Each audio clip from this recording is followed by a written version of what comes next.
only about 35 subscribers away, and who knows, maybe during this live I'm going to be on for about 25 minutes. Maybe we will get to 25,000 subscribers, and it would be so great if you were the 25,000th subscriber. So I'm just going to hit this button, wake this up again, because I want to see if we get to 45,000 subscribers while we're on. Okay, we're at 24,961. So we only need 39 more subscribers to get to 25,000.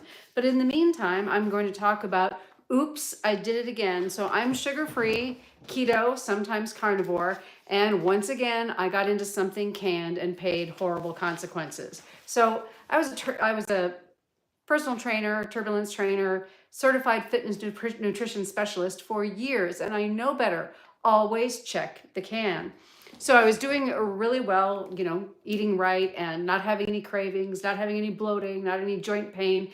And I was training a lot, and I was working on a dance, and I got hungry in the evening. So I decided to grab some canned chicken. But I made a big mistake. I didn't read the label before I ate the chicken. I should have read the label in the store, because if I had, I could have just gotten canned chicken that was just chicken, sea salt, and water. But instead, I bought a brand that was a bargain, and I knew I liked the chicken. And then when I looked at the label, I realized, because after I had eaten it, it didn't take long. I started to feel some bloating. I started to get cravings, just headaches. And it happened pretty quickly. So then I read the label, and here's what I found. It contains, are you ready?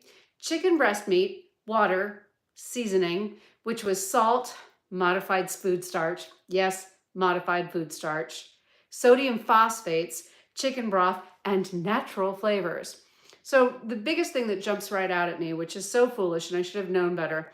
So I'm generally keto. I am a sugar addict. I'm in recovery from compulsively overeating sugar since 2008.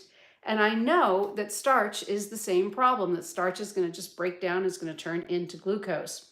So modified food starch, that's a problem, because it's going to raise my blood sugar, and it's also going to call up my insulin, and it's going to cause me to start to have cravings. So the most important thing of the beginning part of this live is always read the label. So even if you're keto, if you're carnivore, you got to keep reading the labels, because they might sneak in things like modified food starch. Starch is going to be carbohydrates. I also, not long ago, I had a can of crab that had sugar in it. Sugar was literally the third ingredient. And it wasn't until after I had eaten the crab and started to get compulsively hungry and start to overeat that I went back and I looked at the can, and I realized that there was sugar in my crab, and now there's modified food starch in my canned chicken. And the thing is that you don't have to buy it with modified food starch. If you read the labels, you can find a canned chicken that is just chicken, water, and sea salt. Now, ideally, I'm always going to cook, right? Hello. Hi, everybody. Hello, Giuliano, and hello, John, and hello, William. So what we're doing today is I am at almost 25,000 subscribers. I need about 39 more. And so talking a little bit about always reading the label. So what this channel is about, we're about going keto, going carnivore, and also about training and fitness. Why? Well, for me, it keeps me off of substances. I have a little bit of a substance use disorder. Number one substance is sugar, and then it was cigarettes, and then it was Chardonnay, and then it was shopping. So those are mine: sugar, cigarettes, shopping, and Chardonnay. And by training, by going keto, and by going carnivore and getting into nutritional ketosis, it really helps me stay off of my substances. And also my fitness and my training also helps me stay off of my substances as well. Hi, everybody. Oh my God, you had a Toblerone addiction? It's funny about Toblerones, because, I was in a time when they would put the stuff in the little refrigerators in the hotels. And what was really weird is I was crazy about chocolate, but I dizzy over Toblerone. And it makes me wonder, people sometimes say that American food, that American candy and food manufacturers, the way that we make our food makes it more addictive. And it would make sense, because it used to be that Toblerones, I could eat a little bit of it and I would be satisfied. But if I ate something from the US, ate a chocolate from the US, I just kept eating and eating and eating it and I couldn't stop. So maybe that has something to do with it. But now, no, pretty much no chocolate. Sometimes what I will do is I will take unsweetened cocoa and I'll mix it with some cream cheese and some heavy cream and some stevia and vanilla, and it makes a fantastic dessert. But I don't do all that all the time. Just so you know, the only sweetener that I use, the only sweetener, is liquid stevia. As a matter of fact, I was in the grocery store last week and I was looking at the powdered stevia because it's cheaper than liquid stevia. And I cannot believe this. I'm looking at all of the boxes and they say stevia. I turn the box around, I read the box, it says it has erythritol in it, which is crazy. Well, thank you. Yeah, I'll stay with chocolate. Well, I can have chocolate as long as I sweeten it with stevia and not, sugar or high fructose corn syrup. But anyway, yeah, there's erythritol in the powdered stevia. And sometimes there's even, oh gosh, yes, dextrose. They put dextrose in it, which is crazy because isn't the point to avoid the oses? Anyway, but if I have anything like the powdered stevia, that makes me hungry and also makes my stomach upset. And it just makes my brain go crazy too. Negative self-talk, which we don't need. So once again, read the labels. Liquid stevia I will use. I tried to grow it myself, but unfortunately, like all the other animals, like gophers and rabbits, they love it too, and so they keep eating the stevia. All right, so I'm going to be going for about 25, 30 minutes. I'm going to check. Let's find out. Okay, let's see. We get more followers. I don't usually do this. Normally, I'm just about doing my content, but it's just that we're so close. We're so close to getting, well, it hasn't updated yet. We'll see. We're so close to getting 25,000 subscribers, which would be a big deal for me. All right, enough of that. So I'm going to go ahead and do some training that I want to show you guys. Mostly going to do probably some body weight training today, although I am going to demonstrate some of my favorite exercises. Why didn't I do that? Just for fun. All right. So years ago, I was the certified turbulence training trainer of the year. It was so exciting. Why? Because I had a big transformation. Hi, Eliezer. Hi, Luis. Hi, everybody. Thank you for being here. So anyway, turbulence training, interesting, was developed by Craig Ballantyne, and he originally developed it for men in their 30s and 40s. That's who he had been, like a soccer coach. And so he thought he was, for guys, and it was weightlifting and it was fast workouts that didn't take a lot of time. And it was also high intensity interval training. But then it turned out that all of his fans and all of his clients were women who wanted to get lean and who wanted to get strong. Hi, Richie. Hi, everybody. Hi, Reza. Hello. So what we're doing here is we're getting to 25,000, and I'm also demonstrating some of my favorite exercises to get lean and fit. I'm 61, but I started doing this when I was in my late 40s. I was obese when I started. So after I had my son, I'm only 5 feet tall. I weighed 185 pounds, and the weight didn't come off. So when I started doing turbulence training, I weighed about 155 pounds, and in 12 weeks, I went down to 133, which was a normal weight for my height. So I'm going to be starting another 12-week series. So 4 weeks of the easiest workout, and then 4 weeks is going to be more challenging. And then the last 4 weeks, which is just before Halloween, I'm going to be doing a 5-day split, which is my favorite. So really going into the holidays, being really, really fit, being lean, being strong, so that we can resist some of the junk food during the holidays. All right, so this is one of the first. This is back Resistance Evil from back when I was doing turbulence training, and this is the warm-ups, and there's some really cool warm-ups in here that I just want to show you. All right, so let's begin by warming up. So for my warm-ups, we're gonna start with some body weight squats. We're gonna do 15, but what we're gonna do is we're going to mix it up a little bit so that it doesn't get too boring. Let me get some music going here. I'm gonna get some royalty-free music from Creator Music. And once we get the music going, then I shouldn't keep losing my screen. Thanks for your patience, you guys. I'm still here. All right. Okay. Oh, all right. View free tracks, because we got to have the free tracks. Here we go. Here, I can do this right here. And all right. And we're loading, and we're getting started.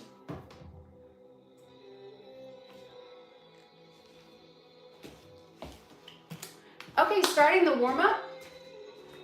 Let me fix this. All right, so we're gonna do 15 body weight squats, but I'm gonna do different kinds. So I'm gonna start 5 with the arms crossed.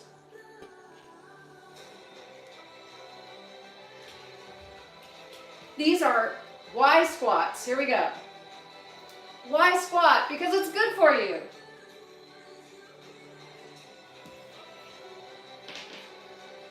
And then this is the prisoner squat. Here we go.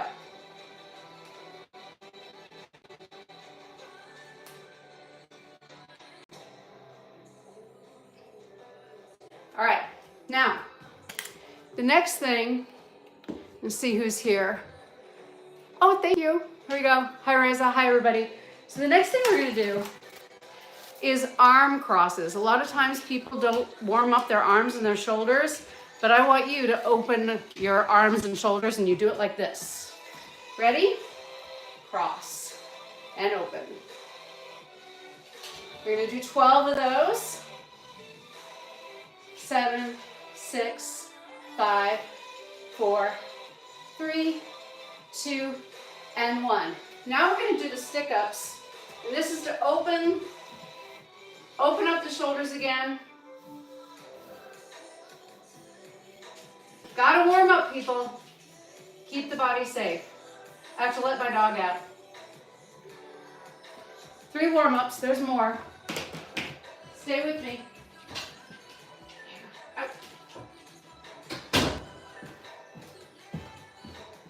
Our next exercise is the prisoner lunge. Here we go. And 1. So I do shuffle dance too. Lunges are great for dancers. Balance and flexibility. And 1 more.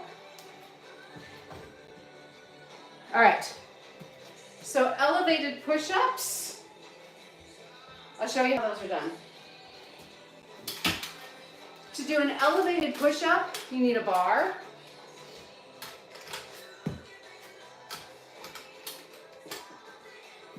And I'm actually just going to do them on my knees.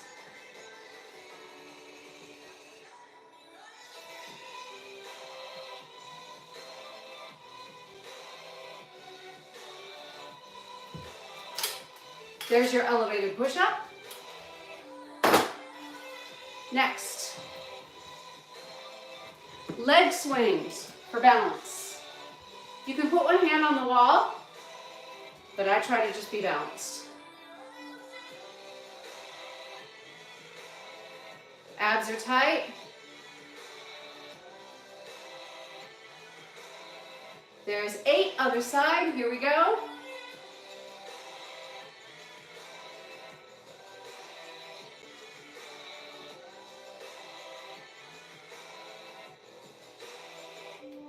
All right, that is it for our warm-up. And so now we go into the training. I like to do my big lifts first, but I want to show you some unique ones. You've seen lots of different lifts, but I want to show you some that you might not have seen. So let's go ahead and I want to do a goblet squat or a plie squat, and I want to show you how to get that plie in the right place. Here we go.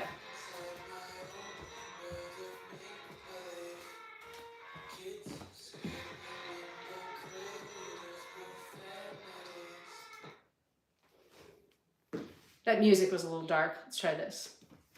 I'm gonna light it up.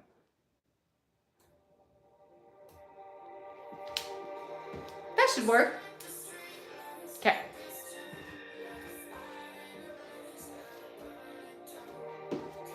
See how I'm using the mat to make sure that I'm wide enough in my plie? All right, we're gonna get down deep, and we can stay down there. We can even pulse down there. So let's do 8 of these, and we're going to stay down. 1, 2, 3, 4, hold, 5, 6, 7, 8. Here's 2, hold.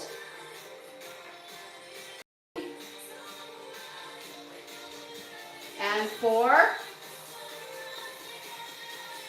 5, 6, 7, and 8. All right, gonna take a rest. Check in with you guys.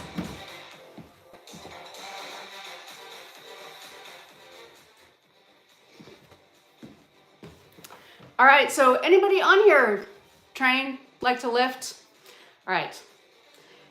So I like to do alternating upper body and lower body. So the next exercise I'm going to do, you've seen dumbbell rows, right? We see dumbbell rows all the time. So instead, I'm going to do a renegade row. So some of this is to keep things interesting, keep the exercises from getting boring. All right, so renegade row, really cool. That's why I like these Hex dumbbells, because they don't roll. All right, let's do renegade row. Here we go.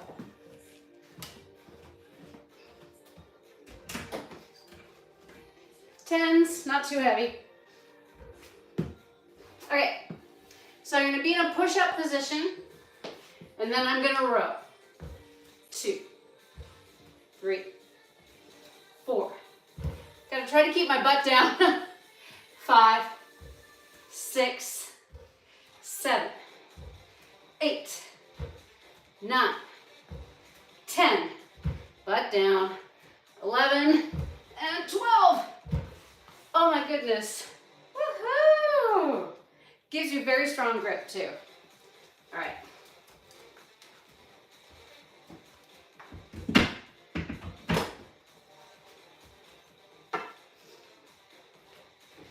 All right, so this session is all about doing unique exercises. So I'm going to show you, you could use a broomstick for this. I'm going to show you a supported curtsy lunge. This is really good for dancers, but it's good for anybody who wants balance and flexibility. All right, I'm going to show you. Okay. So change this a little bit. For the supported curtsy lunge, I'm going to swing around and I'm going to come down and lunge. That's enough. All right. There's one. Then I'm going to swing around. I'm going to come down. And so this helps me from falling over. And then if you need support getting back up, you've got that to help you get back up. Let's do a couple more on each side. And come back up. Now, if you have any issues with your knees or old knee injuries, this probably wouldn't be the exercise for you.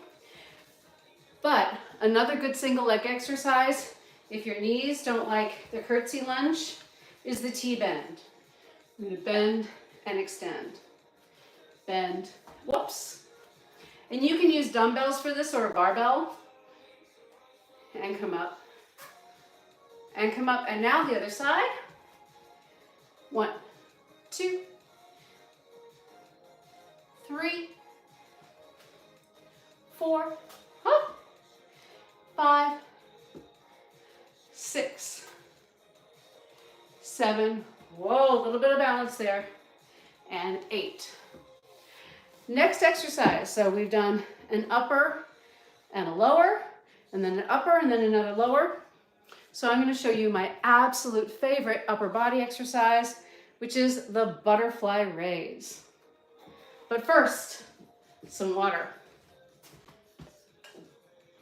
So I've got my Halloween tumbler because this challenge is going to go 12 weeks. And if we start on Monday, the challenge is going to end just before Halloween when all of the temptation is out.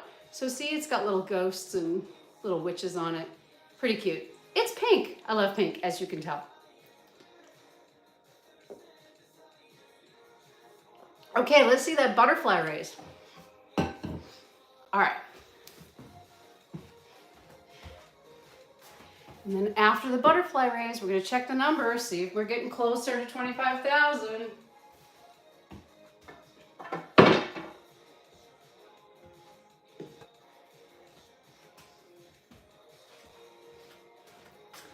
So I have to use a pretty light weight for these, but you'll see why in a minute.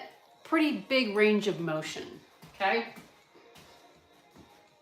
I gotta go way back so you can see what I'm doing.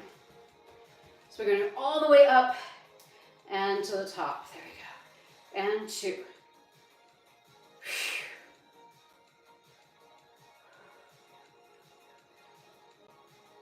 Hi, Callie. My dog is watching. She's a rescue. Let's do 12.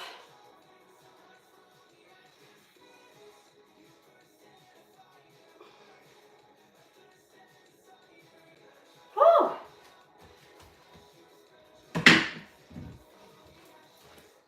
Okay.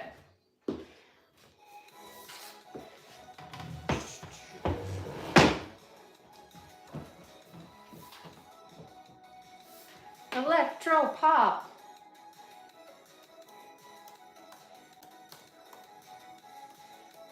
Oh, and then after this, how about some shuffle dance? Because the reason I train is to be able to dance forever. I want to be dancing when I'm 81 or 91, not just 61. Okay. Whew, studio. Manage videos. Here we go. Dashboard. Ooh, I can shuffle to this. I'm ready.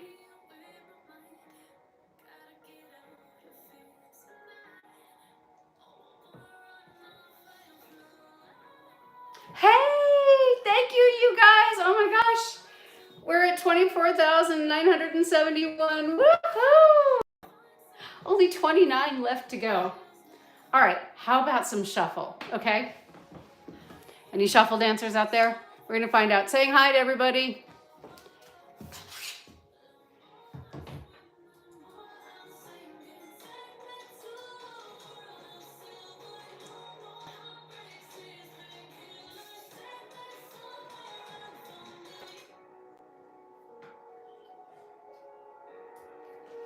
Okay.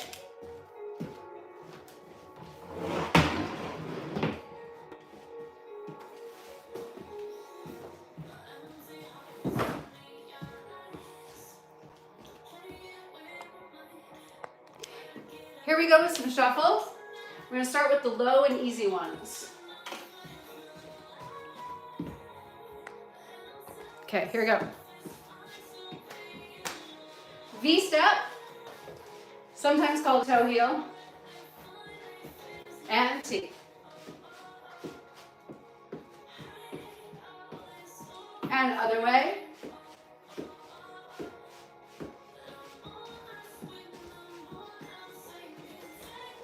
And the classic running man. Here we go.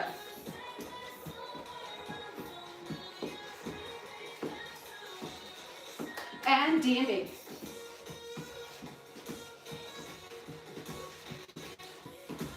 And the twist.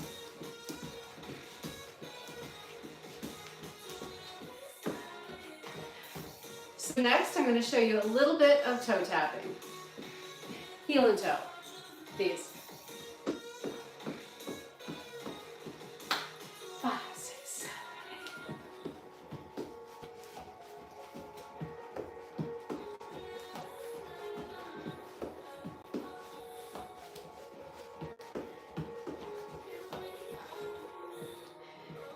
Now the best thing about shuffle is when you start to get winded, there are still moves that you can do that let you catch your breath, like glides. Ready?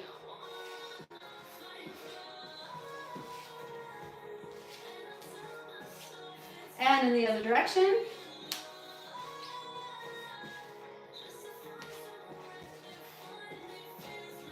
Okay, now here's one I'm working on. I still need more experience with. So this is like the moonwalk, It's a variation. So here's the moonwalk. Right here.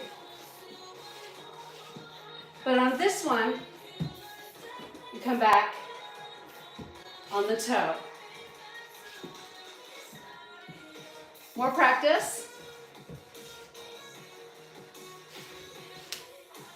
It takes more strength. All right, I'm gonna try it. Here we go. So it's getting a little bit better. And here's an easier one. So I'm going to Charleston up and then moonwalk back. And 5, 6, 7, 8, and moonwalk back. And 1, 2, and go. 5, 6, 7, 8, moonwalk back. And chicken leg.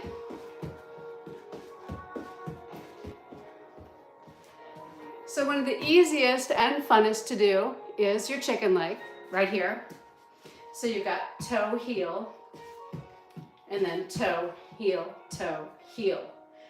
And the most important thing to make it cool, like it look good, is to move from the hip joint and really get the toe down and the heel, toe, heel, instead of just kind of swiveling it here. Toe, heel, and toe, heel, toe, heel. All right, putting them all together, chicken leg, and then the toe heels. Here we go.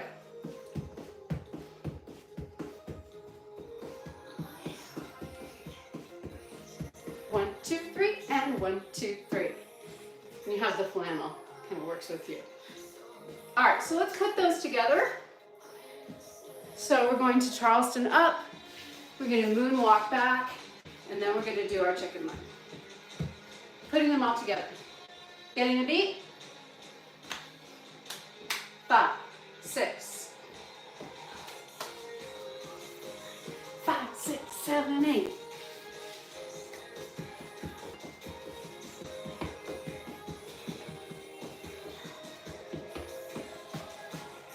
So this one might be fast enough. All right. So this is rocking. Rocking is not necessarily my best thing, but I always like to practice it, and rocking works really well to fast tempos. So it goes like this. 1, 2, 3, 1, 2, 3. 1 and 2.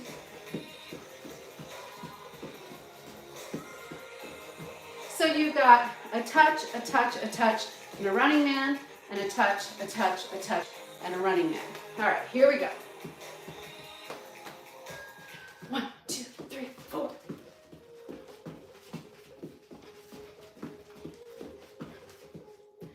And then let's come up with a D&B.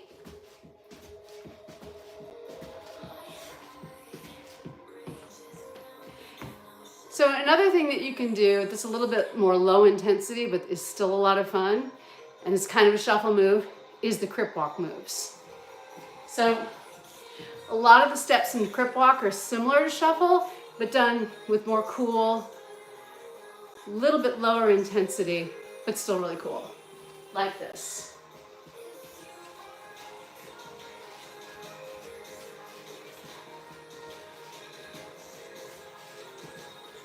And then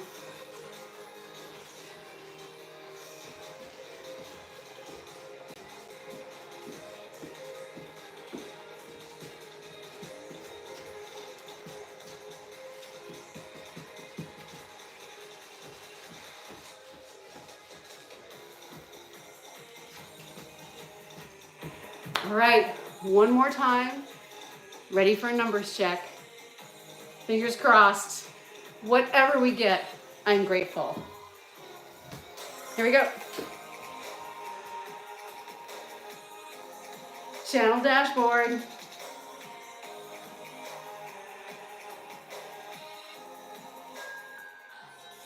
All right, so during this live, thanks to you, we've gained how many? I think we gained like 8 subscribers, which is not bad for me. I don't know that I've gained that many on a live before. So congratulations to you, champions. All right, it is now 4:55 p.m.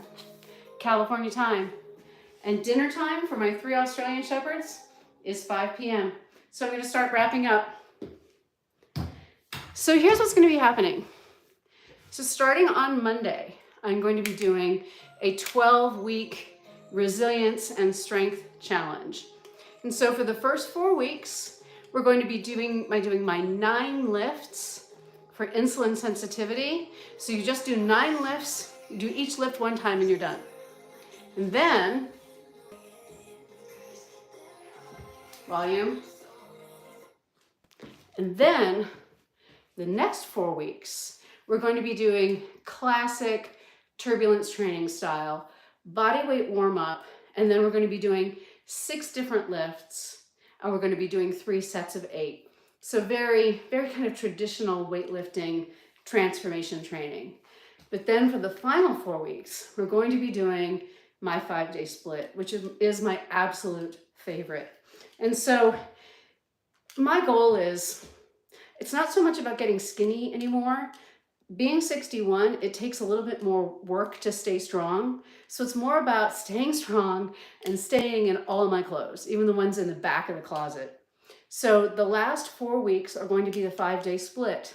So that means legs are Monday, back is Tuesday, chest is Wednesday, shoulders on Thursday, and then arms on Friday. And of course, Friday is my favorite. Arm day is my favorite. And the reason why is that I have found that particular protocol, the 5-day split, is the gold standard for getting lean and strong and resilient, building muscle, getting good insulin sensitivity, getting into nutritional ketosis, which really helps my brain and helps me to resist, sweets and Chardonnay and other things, and just going into the holiday season, which, let's face it, the holidays start with Halloween now, don't they? Going into that really strong with a good attitude. So 4 weeks of the simplest training, and then 4 weeks of what was turbulence training, and then the final 4 weeks of the 5-day split to just be our leanest and strongest as we go into Halloween and then into the holiday season. Thank you for everybody who came and who watched and who commented and who subscribed. I really appreciate it. And I have a feeling that we're going to be at 25,000 by tomorrow. And once that is released, once we get to 25,000, I'm going to release my entire follow along beginners training. And also it's going to have my before in it, the 360. Oh my goodness. But it helps if you take a before picture or before video so that you have the powerful enjoyment of looking back and seeing how far you've come. All right, to everybody who is here, and I'm just going to say Teresa and Richie and Eliezer and Luis, and thank you so much, everybody. I appreciate you. All right, be well and eat for yourself.